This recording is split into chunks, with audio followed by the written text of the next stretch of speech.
les rendez-vous de l'Observatoire de conjoncture du SNPI. Aujourd'hui, les chiffres du troisième trimestre 2024, commentés par Benjamin Vigreux, un podcast animé par Bertrand Lenôtre.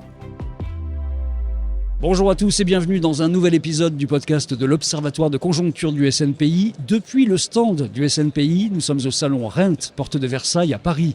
L'Observatoire de conjoncture, c'est une enquête réalisée tous les 3 mois et pour ce troisième trimestre 2024, 550 professionnels de l'immobilier dans toute la France ont été interrogés. Nous allons donc aujourd'hui décrypter pour vous les chiffres clés du troisième trimestre 2024 et tenter d'imaginer les tendances à venir dans cette période un peu complexe. Avec un habitué de l'analyse de ce bilan trimestriel, j'ai nommé Benjamin Vigreux. Bonjour Benjamin Vigreux. Bonjour Bertrand. Vous êtes co-gérant du cabinet Rivet Vigreux et secrétaire départemental SNPI de Haute-Garonne. On est content de vous retrouver dans ce podcast. Alors, selon les chiffres, c'est un peu la crise depuis un an. Les ventes sont au plus bas, les coûts sont toujours élevés, ceux des crédits, même si cela baisse après le pic de janvier dernier. L'instabilité politique reste assez forte. Mais pour vous, il y a quand même de vraies raisons d'espérer. Effectivement, il y a une vraie raison d'espérer. La baisse des taux d'intérêt, depuis déjà plusieurs mois, a créé un frémissement qu'on observe depuis le début de l'été. On a plus de prospects acquéreurs, on a plus de visites, on a plus de négociations, évidemment, plus d'offres. Il ne faudrait pas que cette embellie légère soit freinée, évidemment, par des mesures fiscales plus lourdes annoncées, telles que l'augmentation des droits de mutation. Donc si ces mesures n'étaient pas réellement effectives, on peut penser qu'on est sur une pente ascendante au niveau des ventes et qu'on va retrouver un marché plus tonique. Donc vous restez un peu en veille sur les mesures politiques potentielles. Exactement, il faut espérer que nos députés aient une clairvoyance au niveau de l'immobilier, ce qui peut-être a manqué dans les années précédentes. Benjamin, le chiffre d'affaires de la profession est toujours en baisse, moins 4,5% pour les ventes par rapport au même trimestre, pourtant assez catastrophique de 2023. Mais la baisse du nombre de transactions se tasse, ça c'est une bonne nouvelle. Donc là, est-ce que c'est un indicateur qu'on peut considérer comme étant encore lui positif ? C'est très positif. On a un chiffre d'affaires certes en baisse sur le troisième trimestre 2024, mais beaucoup moins important au niveau de la baisse que celui qu'on a subi en 2023. Comme on le disait précédemment, les taux d'intérêt qui baissent n'y sont pas pour rien, puisque l'acquéreur rentre plus facilement sur un marché à la baisse qu'un marché à la hausse au niveau des taux d'intérêt. Il sait que dans les années à venir, il va pouvoir renégocier ses crédits avec les banques, ce qui fait toute la différence et ce qui rend le marché attractif. La vraie bonne nouvelle semble être le redressement de la location et des activités d'administration de biens et de gestion de biens ce trimestre. 3,5% de plus pour la location, plus 5,5% pour les activités annexes, donc activités d'administration de gestion de biens sur un an également. Le volume de location a augmenté, lui, de 1% au troisième trimestre. Est-ce que c'est vraiment reparti du côté de la location ? Alors le marché de la location et de la gestion locative, de toutes les façons, ne subit pas frontalement une baisse des ventes. Ce sont des marchés qui sont un petit peu imperméables. Il faut juste noter qu'on va avoir plus de candidats locataires quand on peut moins facilement acheter. Donc c'est plutôt même une embellie effectivement dans ce marché-là.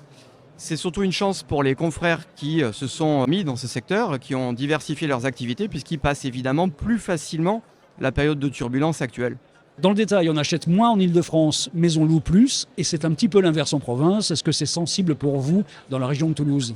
Alors dans la région toulousaine, on a des délais de vente qui sont assez longs, toujours plus longs que dans les autres régions. On a des vendeurs qui ne veulent pas baisser leur prix par rapport aux années précédentes et des acquéreurs qui ne veulent plus payer ce prix. Donc on a des négociations plus âpres avec des délais de vente beaucoup plus longs. Sur le marché de la location, Toulouse est la deuxième ville universitaire de France. On a un vivier de candidats locataires très important. Et on a de surcroît le groupe Airbus qui nous amène énormément de prospects locataires avec toutes les entreprises qui gravitent autour. La région toulousaine a toujours eu une énorme demande locative, donc n'est peut-être pas représentative du reste de la France. Benjamin, selon l'Observatoire de ce troisième trimestre 2024, il faut aujourd'hui plus d'efforts pour conclure des opérations pour les agences, le plus souvent. Ce qui explique d'ailleurs qu'une entreprise sur 5 de votre secteur prévoit de recruter des agents commerciaux. Est-ce que c'est votre cas ? Alors déjà, je peux vous dire que l'agent immobilier en 2024 doit travailler plus pour ne pas gagner moins. Ça, c'est une certitude. On lui demande un nombre de compétences extrêmement variées. Il doit être très doué techniquement, connaître parfaitement toute la législation concernant la vente, connaître parfaitement le monde du digital pour pouvoir être présent sur les réseaux sociaux, ce qui est une demande maintenant très importante. L'agent immobilier qui n'est pas présent sur les réseaux sociaux aura beaucoup plus de mal à exister maintenant. C'est sûr qu'il faut être plus nombreux dans une agence immobilière pour répondre à toutes ces demandes. C'est peut-être aussi l'occasion pour certains d'entre nous, ceux qui le peuvent, d'embaucher aussi peut-être des contrats en alternance, des apprentis, parce que c'est l'occasion d'engager des jeunes qui, eux, seront peut-être plus à même à répondre à la demande digitale des clients et pourront aider l'agent immobilier qui a déjà un certain âge par rapport à lui à se mettre à la page. Et l'agent immobilier, lui, va pouvoir lui transmettre son savoir, se reposer sur lui après, avec une main-d'œuvre qui est quand même un petit peu moins chère. Donc c'est l'occasion de transmettre et d'apprendre en même temps.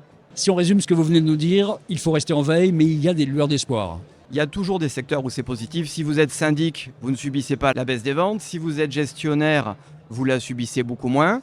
Et il y a aussi l'occasion de découvrir d'autres compétences, par exemple celle d'expert évaluateur, qui est quand même un métier à part entière et où il n'y a pas assez d'agents immobiliers et il y a une vraie demande des clients. Merci beaucoup Benjamin Vigreux pour votre éclairage et vos lueurs d'espoir donc autour des chiffres de l'Observatoire de conjoncture du SNPI pour ce troisième trimestre 2024. Merci Bertrand. Et puis merci à vous tous de nous avoir suivis ici depuis le stand du SNPI au salon Rent à Paris, porte de Versailles. À bientôt.